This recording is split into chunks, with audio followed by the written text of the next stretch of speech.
अस्सलाम वालेकुम जी। एक बड़ी मशहूर मिसाल है, किसी को भी अगर कहना हो कुछ, मतलब इस्लाम के मुताबिक ये चीज़ ठीक नहीं है किसी को हकीर जानना कहना।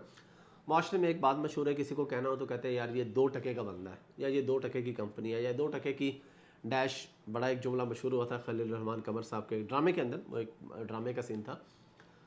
अब आपको पता है कि आप किसी को 2 टके का नहीं कह सकते, क्योंकि अच्छा 2 टके का क्यों कहा जाता था किसी को, क्योंकि टका जो था ना वो लोएस्ट करेंसी शुमार होती थी कि यार ये तो बिल्कुल ही गई गुजरी करेंसी है, बांग्लादेश की करेंसी है टका।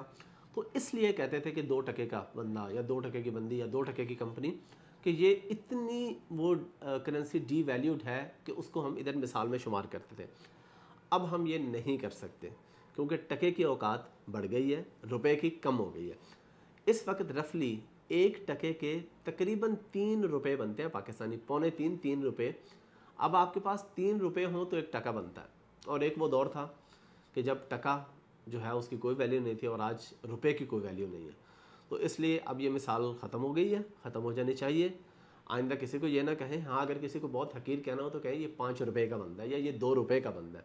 रुपए को तो आप इस्तेमाल कर सकते हैं किसी को मतलब कहने के लिए। मैं इस्लामिक पॉइंट ऑफ व्यू से बात नहीं कर रहा, वैसे बात कर रहा हूँ।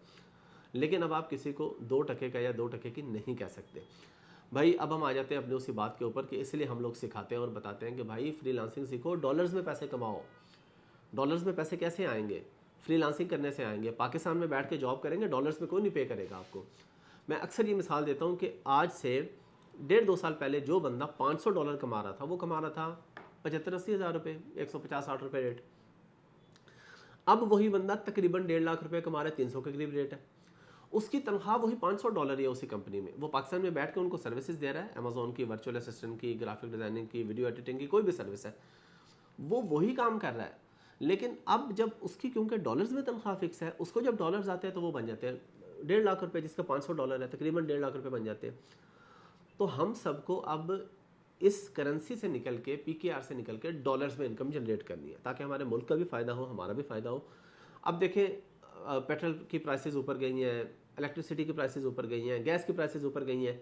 तो वही बंदा जो $500 कमा रहा था आज से 1.5-2 साल पहले, जो 75,000 कमा रहा था, अब वो तकरीबन 1.5 लाख कमा रहा है। उसको कोई फ़र्क नहीं पड़ा प्राइस ऊपर जाने से, क्योंकि उसकी सैलरी भी तो बढ़ गई ना।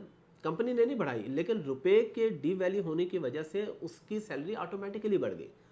इसलिए हम कहते हैं कि ऐसी इनकम जनरेट करें कि जो आपको डॉलर्स में पैसे दे। काम सीखें, हमारे पास आएँ, 2 से 3 महीने में काम सीखें, हैंड्स ऑन प्रैक्टिस करवाते हैं, एक्सपीरियंस होता है, प्रैक्टिकल चीज़ें होती हैं। उसके बाद फिर ये नहीं है कि कोई भी बंदा, हम ये कोई भी नहीं कह रहे कि आएँ सीखें और अगले महीने आप 2 लाख कमा लेंगे, बिल्कुल ऐसा नहीं। अगर कोई ऐसा कह रहा है तो 100% झूठ बोल रहा है। ये एक स्किल है जो आपने सीखनी है 2 से 3 महीने में, 4 महीने में। आगे आपकी मेहनत है। जिस तरह एक क्लास के अंदर 50 बच्चे होते हैं, 10 टॉप कर रहे होते हैं, 10 फेल हो रहे होते हैं, 30 पास हो रहे होते हैं, यहाँ भी वही सिस्टम है। जो मेहनत करेगा वो कामयाब हो जाएगा इंशाल्लाह। और इसमें कोई आईटी का बैकग्राउंड होना, इंग्लिश बहुत अच्छी होना बिल्कुल ज़रूरी नहीं है।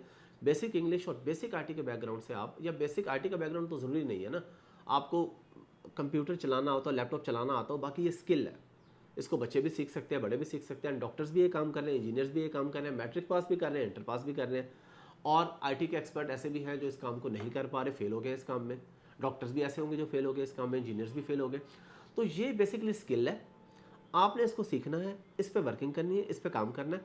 पाकिस्तान में बैठ के अपवर्क और फाइवर पे अकाउंट बना के आपने सर्विसेज प्रोवाइड करनी है बाहर बैठे। पाकिस्तान में अमेरिकन या कैनेडियन या यूके या ऑस्ट्रेलियन या यूरोपियन क्लाइंट है आपका, वो कहेगा जी मुझे ये सोर्सिंग करके देने प्रोडक्ट की। आप अली बाबा पे जाएंगे, हम आपको कंप्लीट सिखाते हैं, वो आप उन्हें प्रोडक्ट सोर्स करके दे देंगे, वो आपको 200, 300, $400 जो भी आपका उससे तय हो वो आपको पे कर देगा।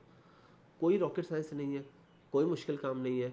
हुकूमत की तरफ ना देखें कि हुकूमत ही हमें कुछ देगी, सब कुछ गवर्नमेंट ने करना है, सब कुछ गवर्नमेंट ने नहीं करना भाई। उनके पास अपने वसाइल नहीं है, करना चाहिए उनको, जिम्मेदारी है, लेकिन वो नहीं कर पा रहे। तो बजाय उधर नज़रें रख के परेशान होने के, खुद से कुछ करना शुरू कर दें, जिससे आपका भी फ़ायदा हो और हमारे मुल्क का भी फ़ायदा हो।